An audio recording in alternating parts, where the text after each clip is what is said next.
வணக்கம். மாலை முரசு செய்திகளை விரிவாக பார்ப்பதற்கு முன் தலைப்புச் செய்திகளை பார்க்கலாம்.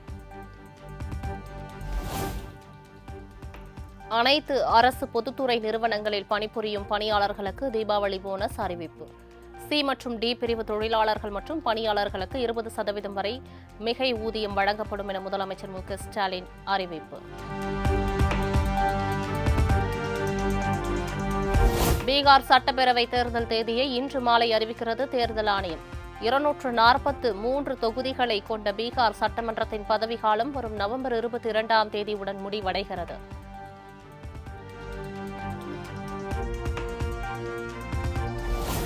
வடகிழக்கு பருவமழை முன்னெச்சரிக்கை பணிகள் குறித்து முதலமைச்சர் மு க ஸ்டாலின் ஆலோசனை. அமைச்சர் கே.எஸ்.எஸ்.ஆர். ராமச்சந்திரன், பேரிடர் மேலாண்மைத்துறை செயலாளர் அமுதா ஐஏஎஸ் உள்ளிட்டோர் பங்கேற்பு.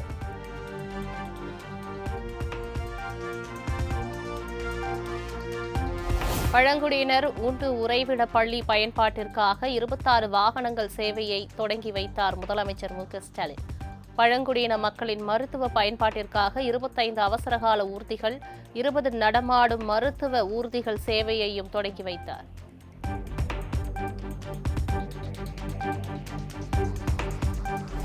பொது மற்றும் மறுவாழ்வுத்துறை சார்பில் 8 இலங்கை தமிழர் மறுவாழ்வு முகாம்களில் 772 புதிய வீடுகள் சென்னை தலைமை செயலகத்திலிருந்து காணொலி காட்சி மூலம் தொடங்கி வைத்தார் முதலமைச்சர் மு க ஸ்டாலின். சென்னை ராயப்பேட்டையில் உள்ள அதிமுக தலைமை அலுவலகத்தில் நிர்வாகிகளுடன் இபிஎஸ் இன்று மாலை ஆலோசனை. சட்டமன்ற தேர்தல், கட்சி பணிகள் உள்ளிட்டவை குறித்து ஆலோசனை நடத்தவுள்ளதாக தகவல்.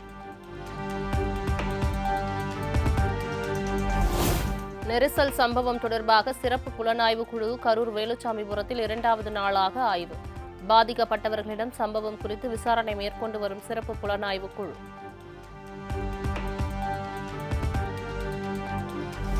கைது செய்யப்பட்டுள்ள தாவைக்க நிர்வாகிகள் மதியழகன், பவுன்ராஜ் ஆகியோரை காவலில் எடுக்க சிறப்பு புலனாய்வு குழு திட்டம். கரூரில் தாவைக்க நிகழ்ச்சிக்கு அனுமதி கொடுத்த காவல்துறை அதிகாரிகளிடமும் விசாரணை நடத்த திட்டம்.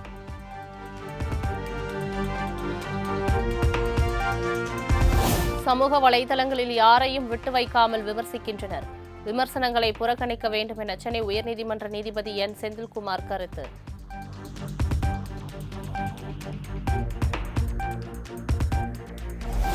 கரூர் கூட்ட நெரிசல் சம்பவம் தொடர்பாக பாஜக எம்பிக்கள் குழு அறிக்கை தாக்கல் செய்துள்ளதாக தகவல்.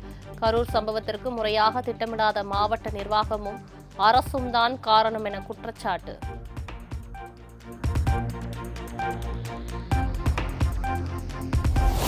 கரூர் கூட்ட நெரிசல் தொடர்பாக சமூக வலைதளங்களில் நீதிபதிகள் குறித்து அவதூறாக பதிவிட்டதாக விஜய் ரசிகர்கள் 3 பேர் கைது. பெருந்துறையை சேர்ந்த சசிகுமார் உள்ளிட்ட 3 பேரை கைது செய்து காவல்துறையினர் தீவிர விசாரணை.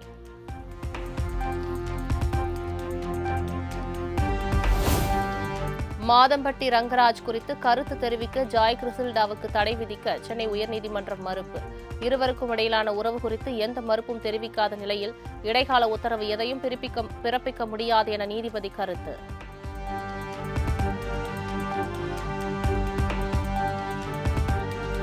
தீபாவளி பண்டிகையை முன்னிட்டு சிறப்பு பேருந்துகள் இயக்குவது தொடர்பாக இன்று அறிவிப்பு.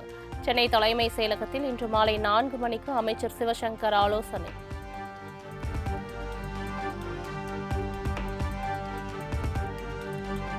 சென்னையில் ஆபரண தங்கத்தின் விலை சவரனுக்கு 880 ரூபாய் உயர்வு.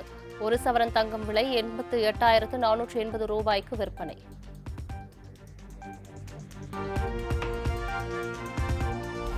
தீபாவளி பண்டிகையொட்டி தமிழகம் முழுவதும் இதுவரை 4390 பட்டாசு கடைகளுக்கு அனுமதி. மீதமுள்ள விண்ணப்பங்கள் பரிசீலனை செய்யப்பட்டு வருவதாகவும் தீயணைப்புத்துறை அறிவிப்பு.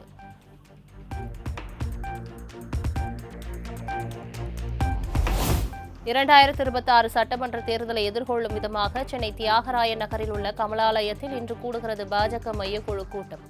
பாஜக மாநில தலைவர் நயினார் நாகேந்திரன் உட்பட மையக்குழு முக்கிய நிர்வாகிகள் பங்கேற்க உள்ளதாக தகவல்.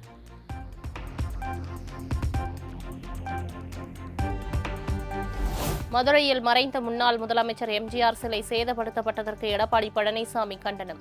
எம்ஜிஆரின் புகழையும் கொள்கைகளையும் நேருக்கு நேர் எதிர்கொள்ள முடியாத கோடைகள் செய்த இழிச்செயல் எனவும் காட்டம்.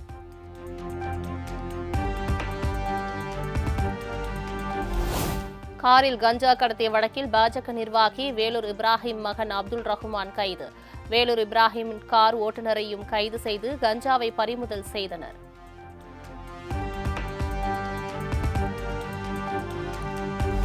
வைதேகி காத்திருந்தால் கிளைமேக்ஸில் விஜயகாந்த் மாதிரி திராவிடம் என்றைக்கோ செத்துவிட்டது.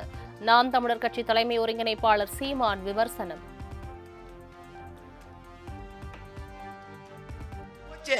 அது வைதேகி காத்திருந்தால் கிளைமேக்ஸ் மாதிரி அது செத்து போச்சது. ஆனா இதுதான் கதை. அவர் 2 ரீலுக்கு முன்னாடியே கொல்லப்பட்டாப்ல. செத்துருச்சு திராவிடம். இப்ப அருவாளை வச்சுக்கிட்டு அப்படியே நிக்குது. அப்படி நின்னவன மெதுவா ஒரு காத்து விகுன்னு அடிக்கும்போது அப்படியே சத்துன்னு இப்ப சாத்தி வச்சிருக்காங்க. ஒரு நாள் சத்துன்னு முன்னாடி விழும்ப. நீ வேணா பாரு.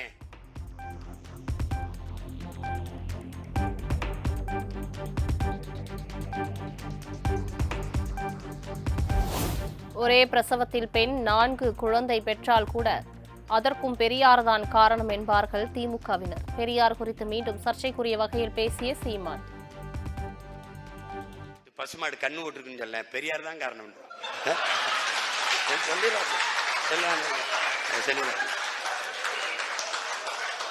அந்த அம்மாவுக்கு ஒரே பிரசவத்துல 4 குழந்தையாமுங்க. பெரியார் தான் காரணம்.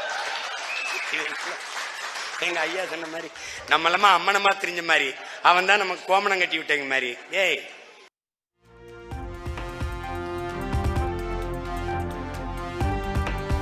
மக்கள் சந்திப்பின் போது தாவைக்கா தலைவர் விஜய் பேப்பர் வைத்து படித்ததை கடுமையாக விமர்சித்த சீமான் பிழையோடு படித்ததையும் சுட்டிக்காட்டி சாடல்.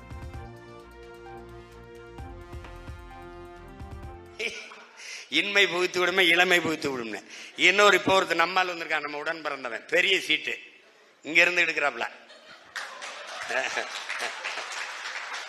எடுத்து மண்ணரிப்பா மீனரிப்பா நீடாமங்கலமா பீடாமங்கலமா இளவு ஒரே குழப்பமா இருக்கு. என் பங்காளி வடிவேல் சொல்ற மாதிரி பாரதி ராசாவா பாரதி யாரா அவரே கன்வியூஸ் ஆயிட்டாருங்கிற மாதிரி.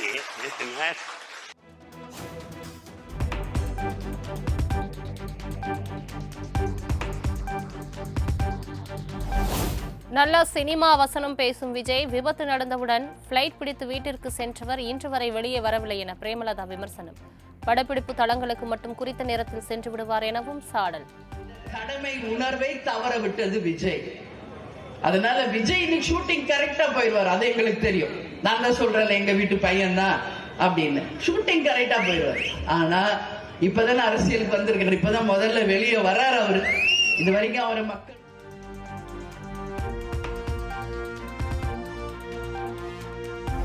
கரூர் சம்பவத்திற்கு தமிழக அரசும் விஜயும் தான் பொறுப்பேற்க வேண்டும் என பிரேமலதா விஜயகாந்த் வலியுறுத்தல். கேப்டன் விஜயகாந்தை அண்ணன் என கூறும் விஜய் அண்ணனை பார்த்து கற்றுக்கொள்ள வேண்டும் எனவும் அறிவுரை. இல்லையா? அப்ப யார் பொறுப்பு? நிச்சயமாக விஜய் அவர்கள் போய் சந்திக்கணும். பாதிக்கப்பட்ட 41 குடும்பங்களையும் போய் சந்திக்கணும். ஏன் இன்னைக்கு எங்க அண்ணன் சொல்றீங்களே விஜய், அண்ணன் என்ன செஞ்சாரு முதல்ல கத்துக்கிட்டு பேசு விஜய். முதல்ல கத்துக்கிட்டு பேசு. வெறும் எங்க அண்ணா அண்ணா மட்டும் போதுமா தம்பி? சொல்லு தம்பி.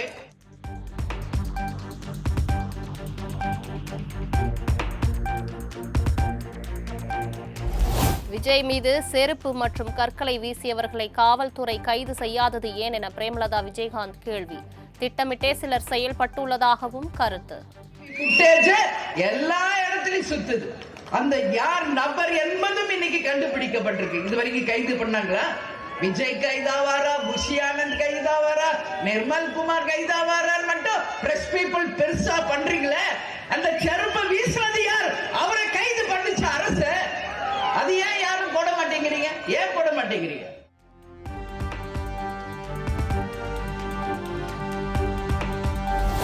சென்னை அப்போலோ மருத்துவமனையில் அனுமதிக்கப்பட்டுள்ள ராமதாஸை சந்தித்து நலம் விசாரித்தார் அன்புமணி. ராமதாஸ் அன்புமணி இடையே மோதல் போக்கு நீடித்து வரும் நிலையில் சந்திப்பு.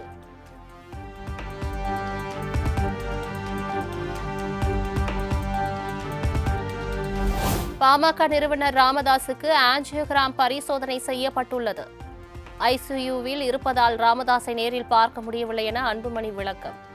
மெடிக்கல் செக்அப் இன்று காலை மருத்துவர் ஐயா அவர்களுக்கு கார்டியோ ஆஞ்சியோகிராம் செய்யப்பட்டது. அந்த ஆஞ்சியோகிராமிலே இரத்த குழாய்கள், இருதயத்துக்கு செல்கின்ற இரத்த குழாய்கள் நன்றாக இருக்கிறது. பயப்படுவதற்கு எதுவும் இல்லை.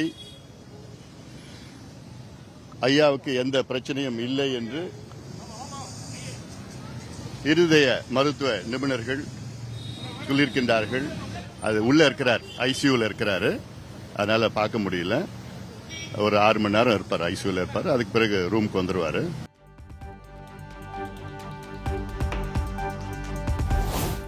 கடலின் சுற்றுச்சூழலுக்கு மாசு ஏற்படுத்தும் எண்ணெய் கசிடுகளை அகற்றுவது குறித்து இந்திய கடலோர காவல் படையினர் ஒத்திகை. 10 நாட்டிக்கல் மைல் வரை சென்று எண்ணெய் கசிடுகளை அகற்றும் பயிற்சியில் ஈடுபட்டனர்.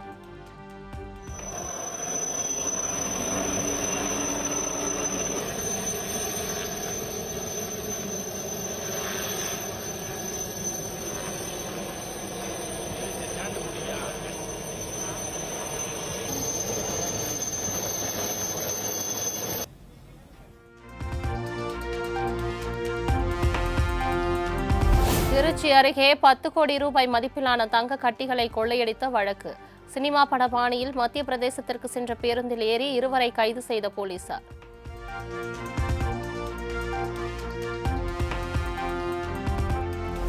தொடர் விடுமுறை முடிந்து சொந்த ஊர்களிலிருந்து சென்னை திரும்பிய பொதுமக்கள். தாம்பரம் ரயில் நிலையத்தில் அலைமோதிய பயணிகள் கூட்டம்.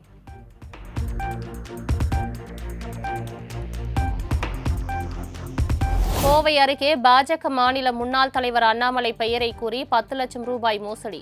பாஜக நிர்வாகி உட்பட 3 பேரை கைது செய்து காவல்துறையினர் தீவிர விசாரணை.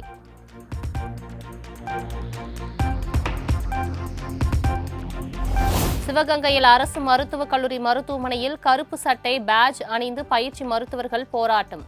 மருத்துவமனையில் பயிற்சி மருத்துவர்கள் தாக்கப்பட்ட சம்பவத்திற்கு கண்டனம்.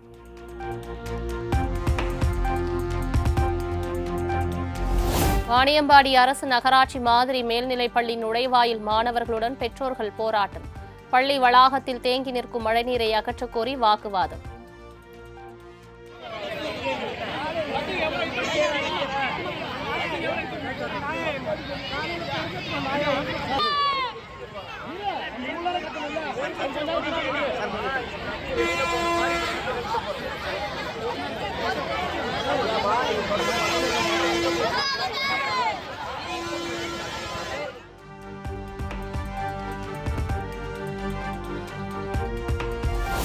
மதுரையிலிருந்து சென்னை நோக்கி சென்ற அரசு குளிர்சாதன பேருந்திற்குள் ஒழுகும் மழைநீர். சுகாதாரமற்ற நிலையில் படுக்கைகள் இருப்பதாகவும் பயணி வீடியோ வெளியிட்டு குற்றச்சாட்டு. ஃபுல்லாக குப்பை பெட்டில், அது ஸ்லீப்பர் அப்பர் பெர்த்தில் ஃபுல்லாக குப்பை. ஸ்மெல்லு தாங்க முடியல. ரொம்ப அன்ஹைஜீனிக்காக டஸ்டியாக இருக்குது. பெட்டே டஸ்டியாக இருக்குது, ஃபுல்லாக குப்பை. ஒரு சாம்பிள் கூட காமிக்கிறேன். ஸோ இங்கே பாருங்கள் எப்படி இருக்குது ஃபுல்லாக. ஸோ இது வழியாக தான் தண்ணி வெளியே ஃபுல்லாக இது வழியாக மேலே.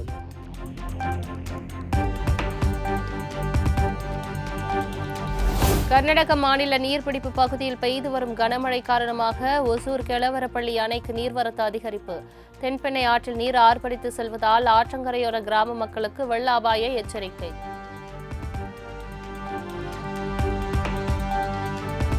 மத்திய பிரதேசத்தில் இருமல் மருந்து குடித்து பலியான குழந்தைகளின் எண்ணிக்கை 14ஆக உயர்வு. 8 குழந்தைகள் மருத்துவமனையில் சிகிச்சை பெற்று வரும் நிலையில் சிறப்பு புலனாய்வு குழு விசாரணை.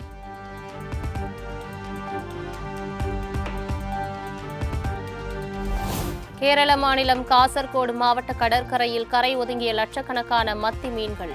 துள்ளி குதித்த மீன்களை கூட்டம் கூட்டமாக வந்து அள்ளிச் சென்ற மக்கள்.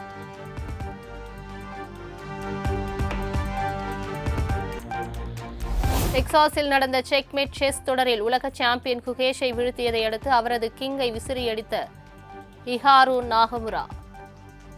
ஷிகாருவின் செயலை கண்டு குகேஷ் அதிர்ச்சியடைந்த வீடியோ இணையத்தில் வைரல்.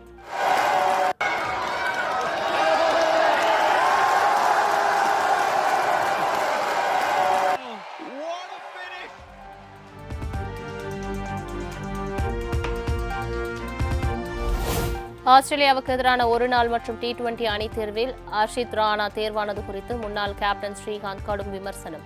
கம்பீருக்கு ஆமாசாமி போடுபவர்களாக இருந்தால் அணியில் தேர்வு செய்யப்படுவதாக சாடல்.